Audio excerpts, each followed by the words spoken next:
ലോക്സഭാ തെരഞ്ഞെടുപ്പിന് 6 മാസം മാത്രം അവശേഷിക്കെ ഡൽഹിയിൽ വലിയ രാഷ്ട്രീയ നീക്കങ്ങൾ. ആം ആദ്മി പാർട്ടിയും കോൺഗ്രസും ഡൽഹിയിൽ സഖ്യം രൂപീകരിച്ച് മത്സരിക്കുമെന്ന് സൂചന.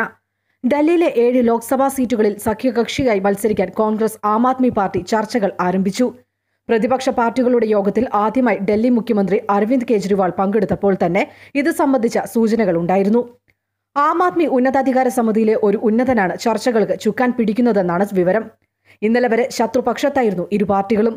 കോൺഗ്രസിന് വോട്ട് ചെയ്യുന്നത് BJPക്ക് വോട്ട് ചെയ്യുന്നത് പോലെയാണെന്ന് വരെ ഒരു ഘട്ടത്തിൽ അരവിന്ദ് കെജ്രിവാൾ പറഞ്ഞു. രാജ്യസഭാ ഉപാധ്യക്ഷ സ്ഥാനത്തേക്കുള്ള കോൺഗ്രസ് സ്ഥാനാർത്ഥിക്ക് പിന്തുണ നൽകാതെ ഓഗസ്റ്റിൽ തെരഞ്ഞെടുപ്പിൽ നിന്ന് ആം ആദ്മി പാർട്ടി വിട്ടുനിന്നിരുന്നു. കോൺഗ്രസ് തങ്ങളോട് വോട്ട് ചോദിക്കാത്തതുകൊണ്ടാണ് വിട്ടുനിൽക്കൽ എന്നായിരുന്നു വിശദീകരണം. ഡൽഹിയിൽ മാത്രമല്ല പഞ്ചാബിലും ഇരു പാർട്ടികളും ശത്രുപക്ഷത്തായിരുന്നു. സീറ്റ് വിഭജനത്തെക്കുറിച്ചാണ് ഇപ്പോൾ ചർച്ച. 5ൽ 2 സീറ്റുകൾ കോൺഗ്രസിന് നൽകാമെന്നാണ് AAP പറയുന്നത്. എന്നാൽ കൂടുതൽ സീറ്റുകൾ കോൺഗ്രസ് ആവശ്യപ്പെടുന്നു. AAP സഖ്യത്തിൽ കോൺഗ്രസ് സംസ്ഥാന ഘടകത്തിന് ചെറിയ എതിർപ്പുണ്ടെങ്കിലും ചർച്ചകളുമായി മുന്നോട്ടു പോകാൻ ഹൈക്കമാൻഡ് തീരുമാനിക്കുകയായിരുന്നു.